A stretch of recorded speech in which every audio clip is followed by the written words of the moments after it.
And when a founder or a business owner is looking to move into LATAM, I think they are looking for experts in the region with knowledge, with relationships, and with the ability to grow the business fast. You definitely want a team in Brazil that reflects the Brazil multifaceted society and foster creativity, innovation, collaboration. Those are definitely like key characteristics of the employees here in Brazil. Hello and welcome to Brazil is Not for Beginners. Today we have a special episode. For the first time, I'm going to have more than one guest. Today we have the pleasure of chatting with Sebastian Dominguez, the CEO of Builders, and Débora Mioranzza, the VP of Sales for Americas at Degreed. We are going to talk about hiring and building teams in Brazil, and I'm really excited. Thank you both for joining. Thank you. So happy to be here with you, my friend. And with Deb, that is a long time friend. Thank you, Isaac, for the invitation. And yes, Seba, it's a pleasure to be here with you. Excellent. So we all met at various events here in Sao Paulo at the startup ecosystem, talking a lot about hiring, building teams, what it takes to build teams in Brazil, and the differences that you see in terms of work culture in Brazil versus overseas. Deb, you split your time between the US and Brazil. Seba, you are Argentine and have worked in various places. And so I'm really interested in diving deep into those topics with you guys. But maybe to start, it would be great if both of you could share a little bit of your background. So maybe Seba, if you want to kick us off here, tell us about yourself and how you came to be CEO at Builders. Yeah. Well, in 2011, I came here in Brazil, in Sao Paulo, with a carry-on alone by myself. Now, 41 years old, 3 kids. Renata, my wife, who is Minera. And I came here to Brazil. I was transferred by Michael Page. I was kind of consultant. And after a few years, I decided to move on to the HR tech industry. And now I'm working as a CEO for Builders, offering services, tech services to US companies with Latin American resources. So we give the opportunity to software developers work remotely to US tech companies. And it's doing pretty well. It's my 3rd month. And yes, and the business is growing. Excellent. That's a great journey, and congratulations on the non-work aspects of the journey as well. Those are the most important. Thank you. And Deb, tell us a little bit about your journey and how you ended up at Degreed, a Brazilian living in Austin. So I am originally from Brazil. I moved to the US 14 years ago with the goal to learn English. I did not speak any word in English. Maybe, hi, how are you? That was all. And I ended up staying in Austin, Texas, which I call home today. Like you said in the beginning, I do spend half of the time in Austin, half of the time in Brazil and other countries in the Latin America. I am today the VP of Sales for Americas at Degreed. I have over 10 years of experience working with American companies that want to open their market in Latam. Prior degree, I worked at Dropbox, SolarWinds, and Apple. And here at Degreed, I was first hired to open the market for the Latam. Degreed is a learning experience platform. We were the creators of this category. And it's a company that was founded in 2012. Today, we have over 400 clients all over the world. Most of our clients are enterprise. So we have clients like Unilever, MasterCard, here in Brazil, Itaú, Vale. And what Degreed does is the front door of all the learning experience inside of those organizations.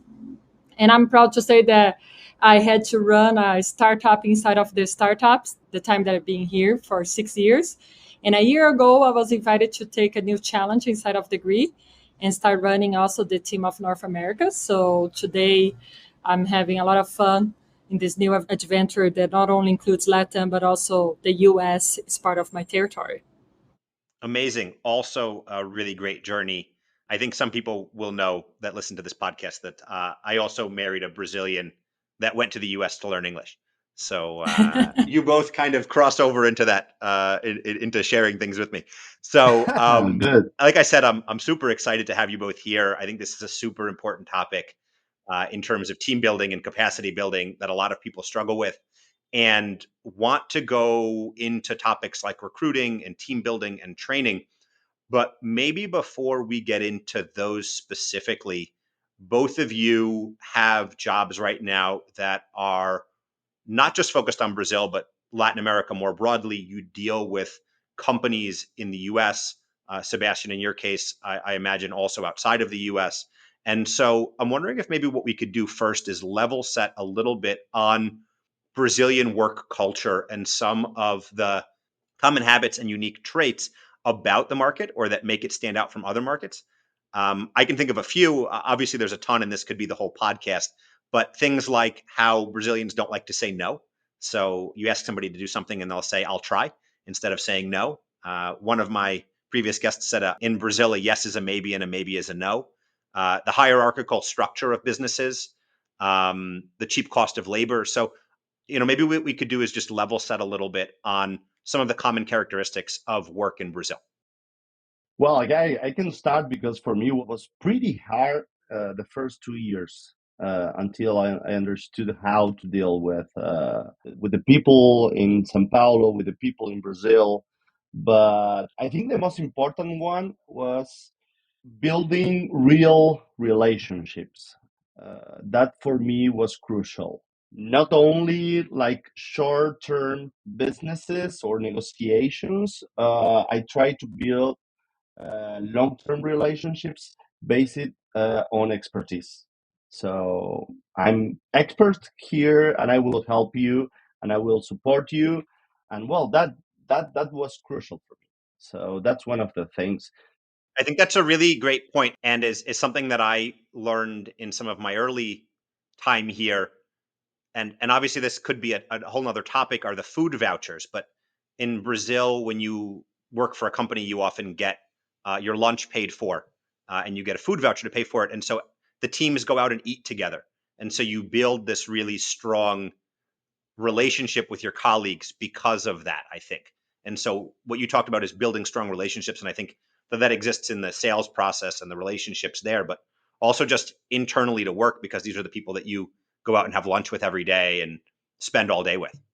Definitely. And other thing is, do not waste time where you won't get back results. So, and that is something that I learned, and then I pass over to everyone that I hire to work together with me. And I think it's people who come, especially from Argentina, that we are very direct. Things are black and white for us, and sometimes we are a kind of direct when we share an idea or when we have a conversation with a Brazilian. I think that is good. That helped me a lot also because sometimes when you are in a negotiation and you put on the table, oh, just to understand, you are interested or you are not interested. You are going to take a decision now or you are going to take the decision the next quarter. Like put that in the table, help them to answer you what really, really they want. And I teach that to my team also. And they say, oh, that's smart. It's not smart. I think it's more cultural. But yeah, I think the positive thing that I can say regarding the Brazilian market is that it's very professional. So they open the doors. You can go have a conversation, a business conversation, explore opportunities, and that is fantastic. There are other markets, like for example, Buenos Aires. It's very difficult to have a meeting and explore business. It's not the same in Brazil. Yeah, I 100% agree with everything that Seba just said. I think the cultural nuances play a huge role here. Like he said, Brazil business is all about building relationships. The communication is definitely more indirect, and there's a flexible approach to time too. We can't deny. That's a contrast with the US, where the communication is direct, the time is of the essence, and understand all this difference for sure is a key of success interactions here. I think also there's the business practice too, right? The differences in Brazil, the decision making tends to be more centralized, and the negotiations are expected to be a dance of back and forth. I think that's what a lot of people have a hard time to understand too. The US, the decision making can be more collaborated and negotiations are more straightforward too. Definitely. What else? We can't also ignore the difference in education systems, right? Brazil, we may have different technology needs. The US, because of the economy, the technology adoption, integration, they're much more advanced, and they have more fluency in technology there than a lot of times they have here in Brazil.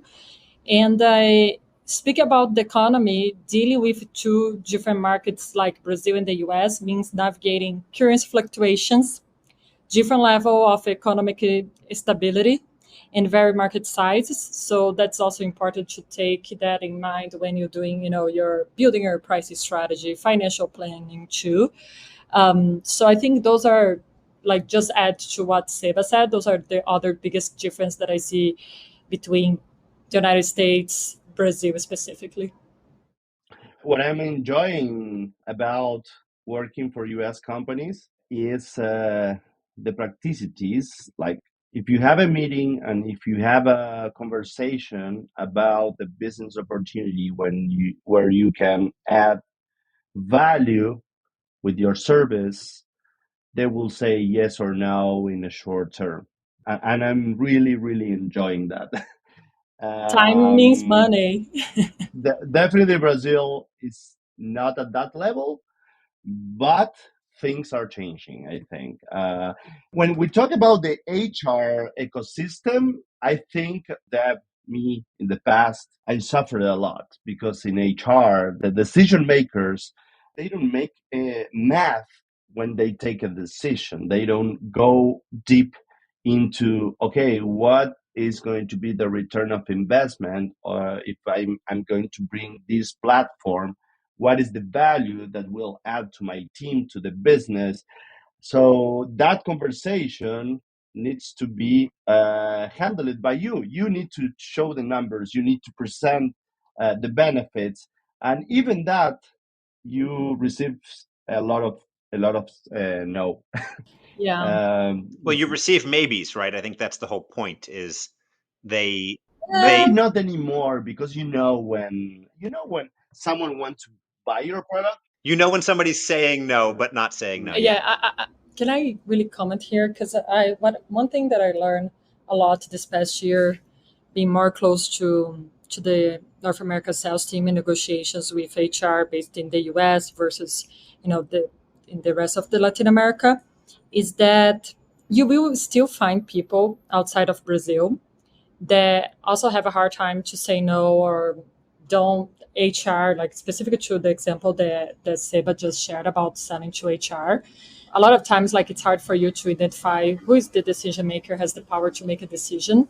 So measuring their ROI for anything that they buy is a challenge in both countries. I think what makes a difference is you finding the right profile that knows how to read the buying signals that the prospect has. So I think, Seba, you agree, right? With experience and hiring the right profile, you'll find people that really quick can read those buying signals and can see a no coming before the no is said.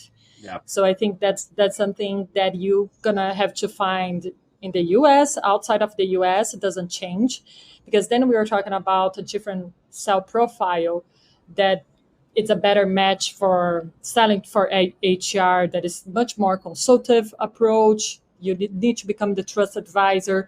In Brazil, that work that's more organic because of the understanding of you having to build relationships. Business relationships are really important, and even relationships outside of work, right? It's very common you join a call with your sales team in Brazil, and the first 5-10 minutes they're talking about their weekend, their family, things that they like to do. And it's very organic to invite your prospect for lunch, for breakfast, to get to know them better, and you can build that strong relationship. While in the US, sometimes that's harder, right? It doesn't come as organic as come in Brazil, and especially after the pandemic, where people were so, you know like, when people had to do inside sales, the muscle was not worked. So it feels like a lot of time I ask when I'm in calls with my team, I just put my cell phone number in the chat and I tell my prospect, hey, here's my cell phone number. If you need anything, you can just text me. And it's much easier than just sending me an email. And my team, they in the beginning, they were like, wow, you do that so natural. And I'm like, why not? They're just humans like we are. I don't like to read emails. They probably don't. And it works pretty well. They start texting you. But it doesn't come as natural as for a Brazilian. And I think it's because it's a different self profile that you need to find and building those relationships. Brazil already understood it's important, but it's also important outside of Brazil too. No, I think those are really great points, and I liked the positive aspect there that you brought in, Deb, of the facility sometimes that a Brazilian has in going into other places where things are more formal and they can break the ice a little bit. And so that's great, and I'm sure that it's working well for you. And I think we've talked about some of these ideas of legacies of Brazilian work culture, the hierarchy, the inability to say no directly, although that's changing. And I'm wondering, how does this influence the talent market? And so you guys have already talked a little bit about some of the HR sales pieces, but how does this also affect how people think about career planning?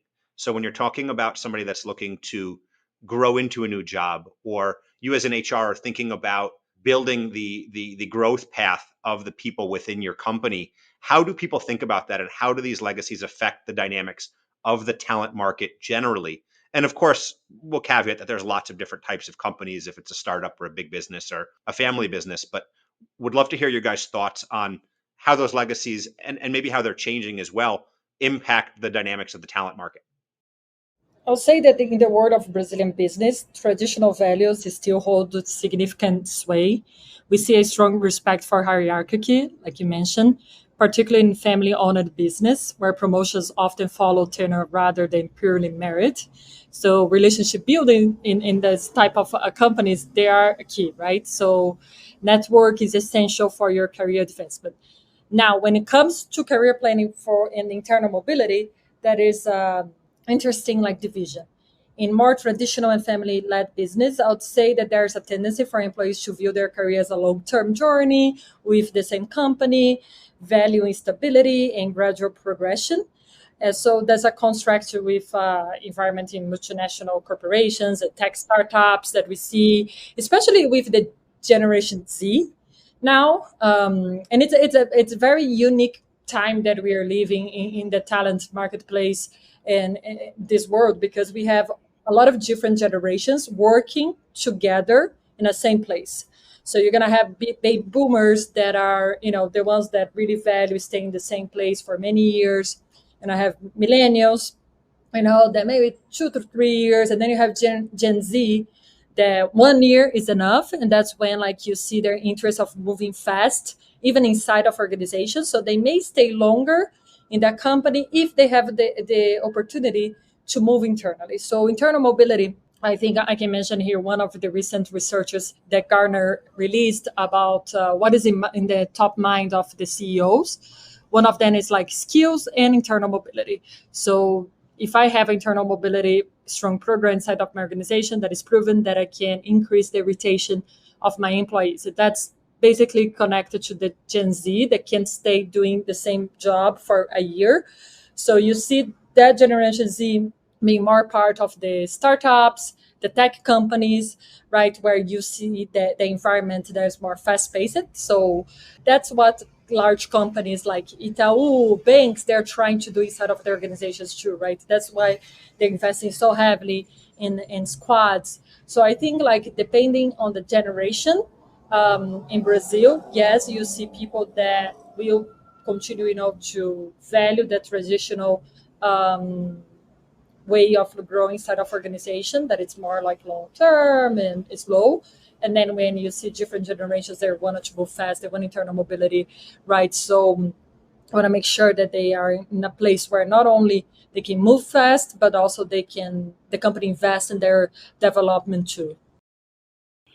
Well, what I can share, Dev, you are an expert as you run a business for talent management, so this is your call. But what I can say is, for me, the future is fractional. That's what I believe. What does it mean? the relationship between companies and employees are changing. If you analyze the relationship in the past, is like the company said who has the control of the relationship. So these are the conditions. You are going to work 40 hours a week. You will have Saturday and Sunday free, and you will be back home Monday. And we are going to pay you a basic salary, and we're going to give you benefits, and you are going to be you will have performance review every month, every quarterly, so on. And that's changing with the contractor model. Now you can hire people in the US, you can hire people in Latam, you can hire people in India, in Ukraine, or even in China or Philippines. Yeah, and you will handle remote teams working globally. The second thing is people that are with a lot of experience, especially in the startup world, are looking for more flexibility. So when I say that the relationship between companies and employees is changing, well, I would say that now the talent has the decision of where you want to work and how many hours you want to work and for how long, for a short-term project, for a 6-month project, for a 12-month project. Is the talent decision. And when you talk about Gen Z, I'm totally agree. They are looking for short-term projects, and they are looking for projects that are 100% aligned with their objectives, desires, and purposes. And big companies will need to adapt to this new era, I will say. So I don't know if I answer your question, but this is my vision about hiding talent, and it's changing, and will change more next year. You will see. I think that you both know I have a startup here focused on independent workers. So I believe in this future of work where everybody's becoming a contractor and the need for them to have benefits. And I'm wondering, one of the things that we think about is how this fractional work affects people in the medium and long term, where they haven't built perhaps the relationships that you get in a more traditional career, especially in Latin America where these interpersonal relationships are so big. Deb, I liked some of the comments that you made about kind of the intergenerational workplaces and how that's balancing it. And so I'm just wondering if you guys have any other thoughts on that, because I do agree with what you're saying, but I'm also curious how it's going to play out in the medium and long term, where you have this legacy of wanting to build these interpersonal relationships and these long-term relationships, and then younger people specifically wanting more opportunities to do lots of different things and move more quickly in their career, and perhaps missing out on the opportunities that also offers to them. Yeah, I think it's like Seba was saying, work-life balance matters a lot for this generation, right? And we learned that with the pandemic, working from home, working from whenever you want to work from, um, it's what is important. Of course, everyone seeks to be, in a community, be part of a community, have that in-person interaction. But I think what I strongly believe is that that's a movement that it's forcing the companies to adapt to the way how people want to work. Otherwise, you cannot hire the best talent in place today, because people that, like Seba said, you can have your headquarters in the US, but your team of developers can be outside of the US. They can work from Argentina, they can work from India, they can work from Brazil.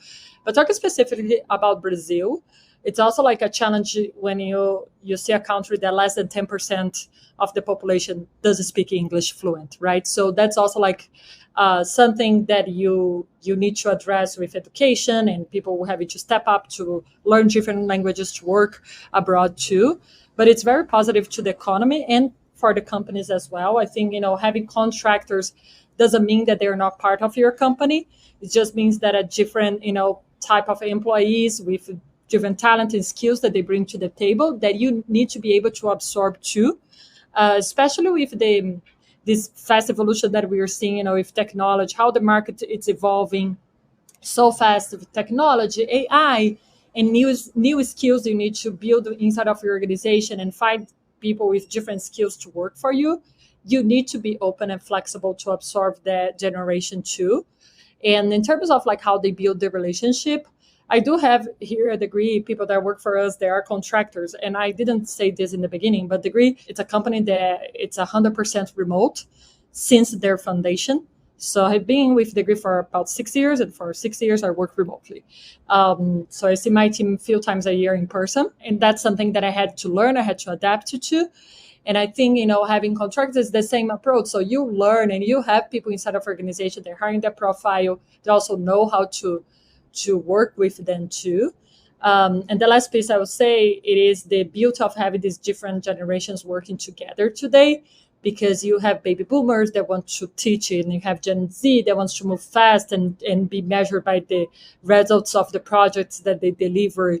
And when you have those two combinations, I think that's what make companies, stay more ahead of the game and be a biggest differentiator, because you do need to create products that will answer the needs of that generation too, and the generations that are coming. So if you just stay with one profile, you don't have diversity inside of your organization. And then how can you think different? How can you innovate your product if you don't have different people working together? Especially knowing that this is new profile, it is the future of work too. Excellent point, Deb. That's I think complete my idea of you will have different legal contracts with your employees, and the freelancer and the contractor also will be included. You don't need all your team on your payroll in the normal model, especially in Brazil, where you have 27.5 taxes, super costly for companies.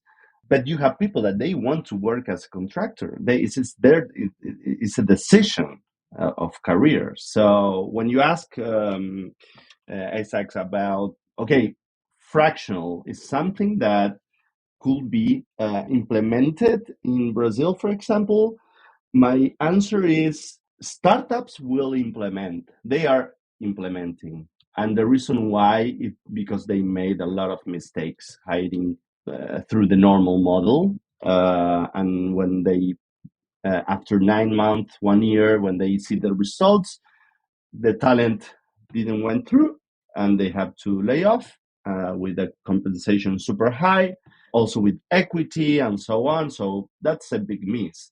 So I think startups always, they are moving faster and they are implementing this model. In US, it's something that is normal.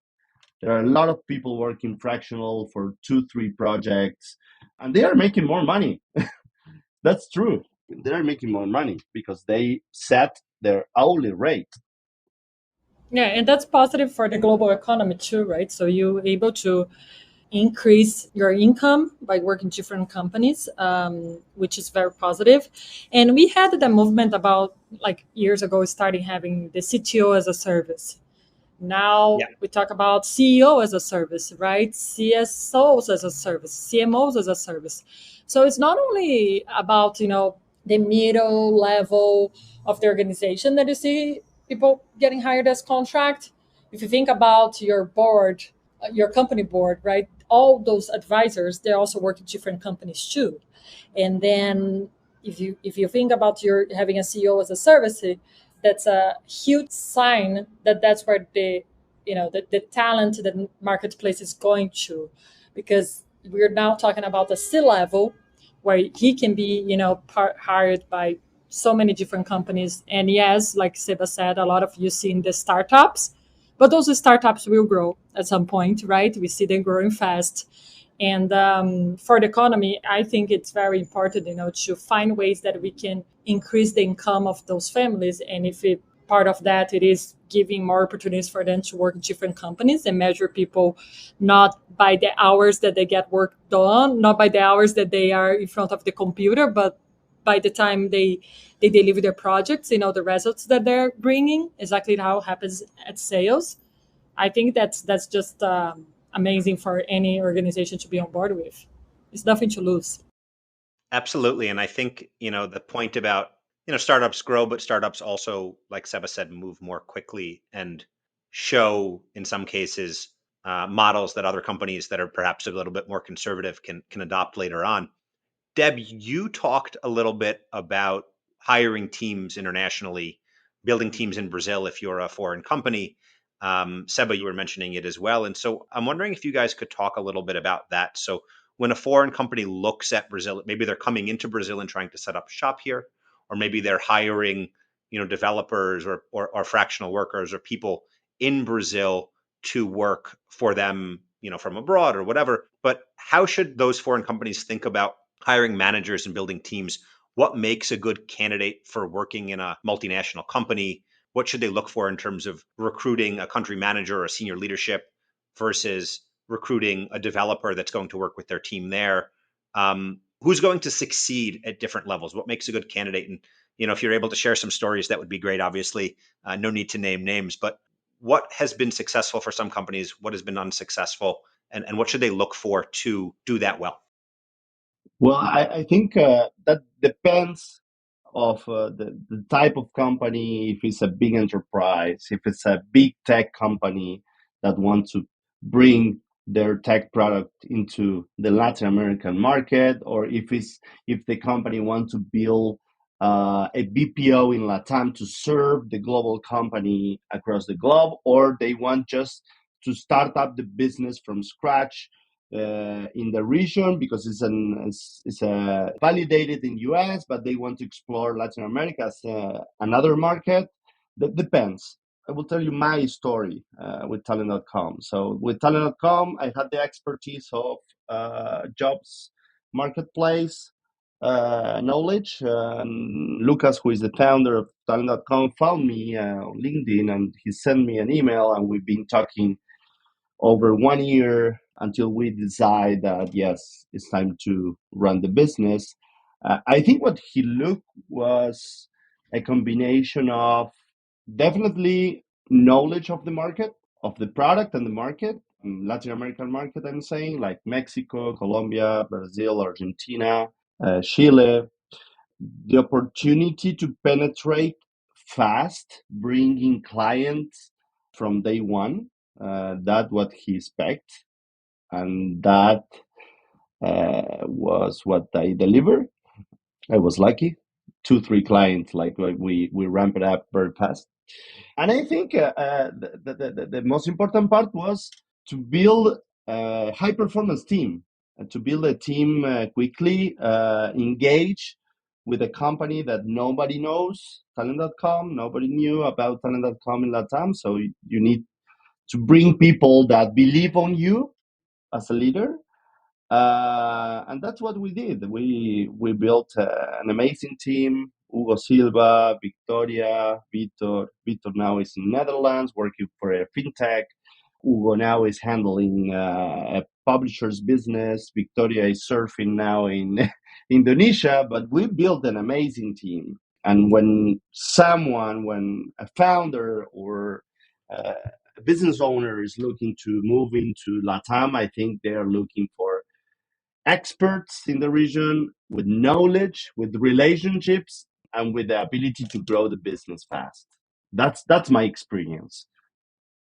I 100% agree with what Seba said. I think, in short, for foreign companies, try to open the market here in Brazil and hiring teams here in Brazil.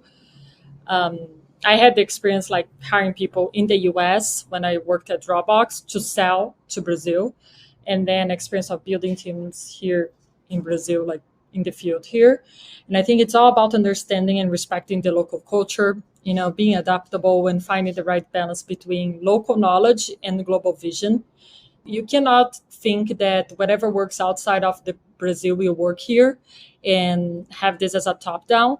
I think you need to get the mix right between the global vision and the local knowledge, and then you're going to have success here in Brazil. And when it comes to recruiting senior leadership or country manager, you definitely need someone that understands the local market. Like, Seba mentioned this a couple of times, right? He understood the market. It took time for him to really understand the Brazil dynamic, but this is so key for you to be successful building any team here. And I think also like the local market needs to align with your global vision. Like I said, it's a delicate balance. You also want a leader who respects the Brazilian way of doing things, but also drives the team towards the global standards and practice. So that's the high performance that you have. I had a lot of success. A lot of times people would tell me, well, this just works in the US. Don't try to do in Brazil. And my very first school of sales was SolarWinds, that in the US they call sales bootcamp. It's all like, the methodology, it's American. And I had to apply that because it was my very first school in sales. I didn't know anything technology, and worked really well. And I found the balance, between the two different cultures. And the same, whatever you learn here in Brazil, try to apply outside of here too. And then to build the teams, I would say that diversity is a key. You definitely want a team in Brazil that reflects the Brazil multifaceted society and foster creativity, innovation, collaboration. Those are definitely like key characteristics of the employees here in Brazil. They really like to collaborate. They love programs where they can develop their skills, especially, like I said, education systems are different. So they seek for companies that do foster an environment where they can learn more, they can develop their skills, and they can find the professional growth. And then I think the people that succeeds in this type of environments are definitely the people that are more adaptable, they're cultural sensitive, and have strong, communication skills, because you do need to understand how the market works. Your employees have the, direct conversation about feedback too. So for me, like, I will always seek for a leader that can build a strong relationship here.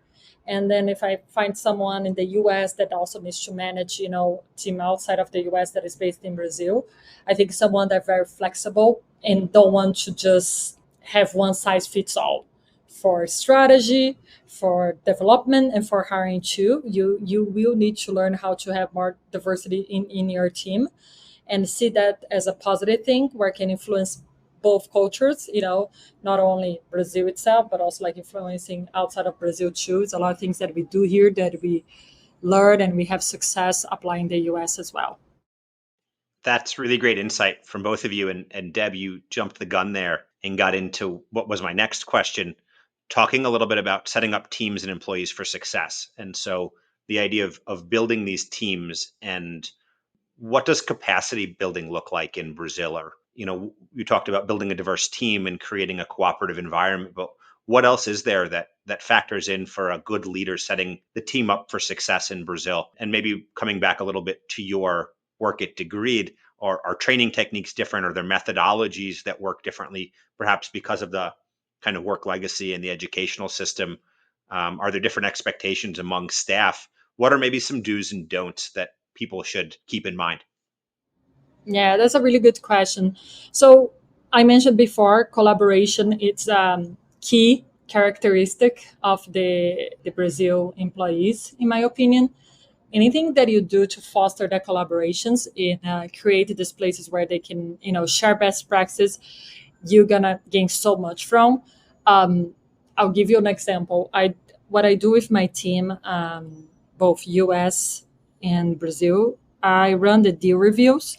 So we have in regular basis, we're doing opportunities review with our team. And not only the standard deal review where you're going to have your manager, you're going to have like the account executive and then your manager and their solutions architect that support him. And also you're going to have the senior leader of the region participating. And in the US, they a lot of times saw that as a place of, I'm going to get judged. It's going to be pointing fingers because of the culture to always be high performers. You can make mistakes, right? You should know everything. If you ask questions, a lot of times sound like you don't know the content. So I saw like those employees like thinking they're under a lot of pressure. And then I had to teach them that no, this is a place for us to collaborate. It's no right or wrong. Like we are here just to brainstorm and find the right solution. And when I introduced that to Brazil, I saw, the Brazilian team being more on board. They're like, oh, that's amazing. And then what I did, I invited their peers to be there. So not only the regular team, the leaders and the AE, but also invited other sales directors, some that are doing really well, some that are still ramping, that have some skill gaps. And you could see how they collaborate with doubt and fear. how they will come and be very open to say, I don't know what I don't know. Don't try to say, like they're much more vulnerable those situations because they really see as a place to learn. And then in the US took a little bit of more time, to just for them to embrace this and find it that no, this is actually a place where I can learn. In Brazil, they would put time on my calendar for deal review proactively, right? So I think the techniques for trainings that work better in Brazil, it's much more collaborated. You can do a lot of virtual sessions, and especially me working for ed tech company degree, we find that giving the freedom for people to learn at any time, whenever they are, just increasing the adoption of solutions and embrace this culture of lifelong learning too, because that's a thing that they need, right, for professional growth. So they seek for that. So I think, digital content that they can have access anywhere they are, leveraging chat GPT to upload your content, and then now you have assistant that can answer questions when you are in a call, like those things that it's much more like in the flow of work seems to work much better than you just have the traditional environment to join a call and you have to have the classroom and now you have to learn. And of course in the US it's very similar to, you see more and more companies embracing that. But I think like when I talk to companies like Vale, they're already giving, they have huge projects to do digital inclusion, where you have the people that work inside of a mine having access to learning from their iPhone.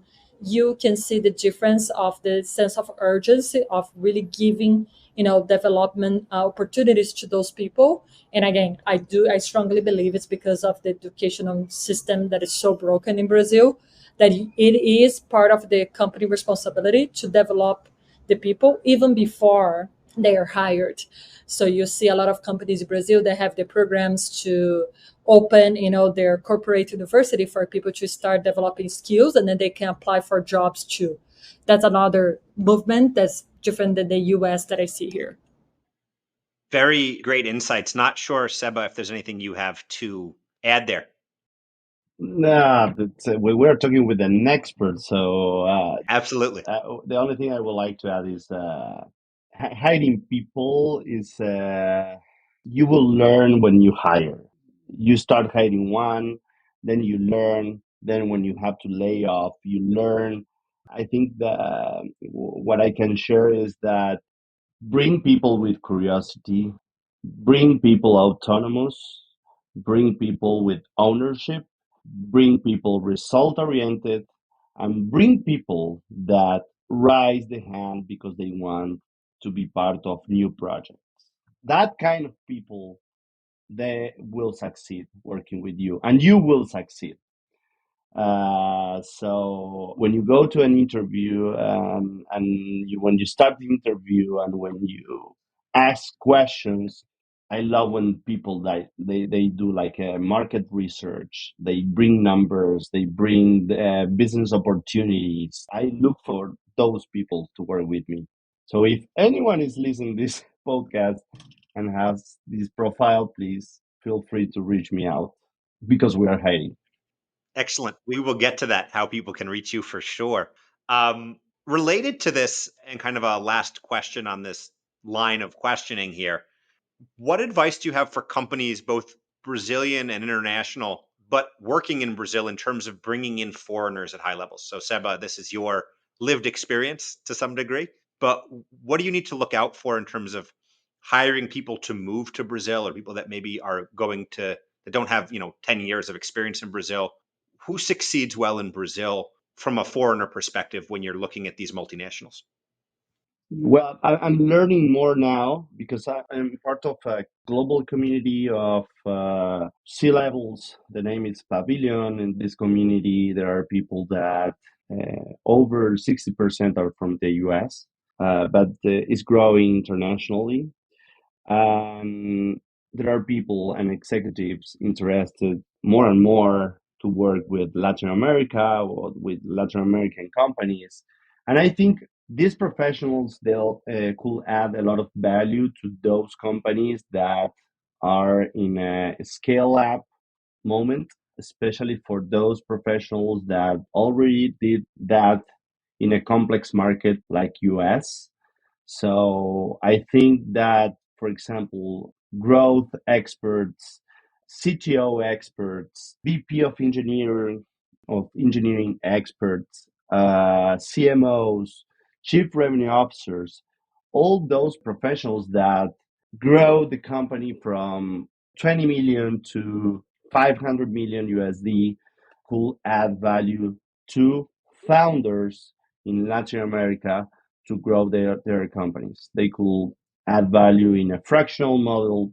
They could add value as an advisor or even as a board member. Definitely. Deb, did you have anything to add there? Yeah, sure. I think the key factor, listening to what Seba just shared, I think like the key factor is recognize that success in one market doesn't always translate directly to success in another. So I do believe that is true for Brazil, which has the unique business environment. I think if companies, when thinking of hiring of high level position, it's very important for them to consider a blend of local international perspectives. So you do need to find people that are not only just technically competent but also flexible, open to learn new ways of doing things, understand a new culture that has not only the language barriers. So I definitely believe that you need to bring, someone fresh ideas and global best practice, but also sensitive to this local market dynamics that can work effectively in the Brazilian team. Yeah, I agree. I think those are really great points. And I think that they're also really valid for people thinking about moving to Brazil or working in Brazil. I don't know if you guys have any advice for people that might be thinking about that are listening, things that they should look out for, or things that they should maybe be excited about in terms of coming to Brazil. I think they should be excited to come to Brazil because it's a place where definitely is gonna challenge you so many ways. Like you're gonna learn how to be uncomfortable on your comfortable zone for sure. Because like I said, it's not only the language barriers that you encounter in this country that it's a challenge, but also the cultural difference that you have and how you can adapt it to them. It's gonna develop so many great skills, not only being resilient. We always say, right, Brazilians don't give up. And that's very true of the Brazilians, right? We don't give up. You see high performers here. Seba just shared, the amazing, brilliant team that he was able to build here. Myself have experienced that as well. And even like, about my journey at degree, right? It's amazing to see like, a place where I am right now and Seba too being a CEO of an American company. So I think like it's because we are put in situations where you're challenged so much and it's hard to really explain how hard it is to do business in Brazil if you haven't done yet. So I think that's what I would encourage someone to come and work in this country, and also to really see the beauty of like the Brazilian culture, which is a lot of why you're trying so hard to move up in your career and increase your family income. You also put your family in first place too, and your friends, and you find that work life balance, and people are so open, and so ready to add you to be part of their family too. So I think that's something to learn a lot with this side of the coin too, in terms of the cultural difference. Really great points. And mhm. No, I really like that last point about the way people open up. Yeah, yeah. Well, you're married to a Brazilian. You know that very well, right? You live here I in do. I Brazil and do. Seba too. You really become part of the family and friends too. I remember during the pandemic, I decided to come to São Paulo, and I should have messaged to Seba. Said, "Hey, I'm coming back to São Paulo. I'm gonna spend more time there during the pandemic." He was like, "Okay, let's set up a lunch." And then having lunch there, one of his friends was having lunch by herself. He was like, "Oh my gosh, come here, you need to meet Deb, she just moved here." And same day she's texting me. We are now, she became one of my closest friends that I have. I spent Easter with them, with her family. So that's amazing, right? You see how they receive you, how they welcome you to be part of their family and friends. That's amazing. And I think, to your first question, like what they need to work now, it's I wouldn't say like unconscious bias, but really thinking that in terms of strategy, like I said at the beginning, it's not because you had success in one market that will not always translate to success in another market. So you need to be open to fail first, because you're going to learn a lot of lessons, and that's okay to fail, because a lot of things that you do right in different countries will not apply here, and it's part of the process of learning. So come open, to be adaptable to this new culture and the new nuances of doing business in Brazil. My recommendation is, like, if you want to move to Brazil, you want to establish in Brazil, do it flexible. Like, come here, stay 3 months, connect with people that are involved in your expertise, understand how is the market, build connections, go back home, learn about that, come back again, go for carnival, understand what is carnival, spend time with people at the beach, and then make the decision. I think opportunities will come if you are well connected. That's my recommendation. I like it. I also like the pitch for Carnival. Obviously, a unique experience for everybody to have. I always like to end the podcast asking people about the name of this podcast, which is Brazil is Not for Beginners. And so, Seba, I'm assuming you as a foreigner have heard that. Deb, I'm assuming you as a Brazilian have said that to foreigners. What does that expression mean to you guys? That means that you will suffer a lot to adapt to Brazil. It's a positive suffering. Yeah, like you will need to be very, very, very resilient and very positive, because once you get there, then it's easier. Yeah, it is a fascinating expression for sure. To me, Brazil is not for beginners really means, encapsulates the idea of embracing the complexity and the beauty of diving into challenging environments. In Brazil, you got this incredible mix of cultures. Like you have here just in this podcast, right? You have you, Isaac, from the US, Seba from Argentina, and me from Brazil. So that's beautiful, right? It's incredible the mix of cultures that you can find here. A dynamic economy, such a diverse, social dynamics too. So I think it means that it's not a place where you can just step in and understand everything immediately. There's a learning curve, and you need to be adaptable, resilient, and open to learn. I love it. I think both of those answers hit the nail on the head. I also like to always ask my guests, are there any unique expressions or habits or characteristics that you've noticed or picked up that foreigners don't get or foreigners should understand? One of the expressions that came up on a recent episode of this was "vamos marcar," which means let's schedule something, and it's very common for Brazilians to say it and not actually want to follow up on it. And so there's a lot of these types of characteristics and expressions, and so I'm wondering if there's anything that comes to mind for the two of you. That's so good. Vamos marcar, and nothing happens afterwards. Happens all the time. Happens all the time, right? I can go first. To me, one that I love, it is quem vê close não vê corre, which in English you can translate that it was an overnight success that took 5 years, right? So a lot of times, like, people will think that you're just having success so easily, it's coming so easily, but it's a lot of hard work behind of that. So quem vê close não vê corre. Well, I like bora. Bora, vamos lá, bora. Let's bora. Yeah, yeah, yeah, I like it. I use Explain it. Explain. What does it mean? Bora. bora is let's go. Let's go. Let's go. Yeah. Let's move on. Yeah, Yeah, It's on. yeah, let's move on. When someone says bora, is because you agree. yeah. You will move forward. Bora is a good sign of like we are in agreement. But so it's like bora can be like let's go, good, we're good, we are in agreement. And then the Yep. Brazilians, I love how the Brazilians always do that. So then they Americanize. So it's instead of let's go, we say let's bora. Yeah, it's always nice when the meeting ends that way. Slam your hands on the table, bora. So I love it. Deb and Seba, thank you both so much for joining me here. This was a little bit of a longer episode, but I loved it. I learned a lot. I hope that the audience learned a lot as well. how can people reach you two if they want to learn more about what you're up to or just to engage with you in however they want? You can connect with me on LinkedIn. So you can find me as Débora Mioranzza. I promise I'm not going to respond you with Vamos Marcar. We will talk for sure. I will respond to Let's Bora. Excellent. Yeah, you can find me on LinkedIn, Seba Dominguez. Feel free to reach me out.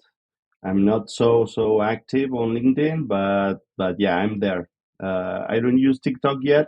A bit of Instagram just for my family and friends. But yeah, for connections, feel free to reach me out on LinkedIn. Excellent. Thank you both so much. I really enjoyed this. Had a really great time. Thanks so much, everyone, for listening. Thank you. Thank you. Thanks again for joining us. This podcast was hosted by me, Isaac Matzner. It was produced by Amanda Villela and edited by Veronica Medina. You can find more episodes on Spotify and Apple Podcasts, as well as on our Substack page. We love feedback, so please feel free to reach out to us on social media or via email at Brazil4beginners@gmail.com.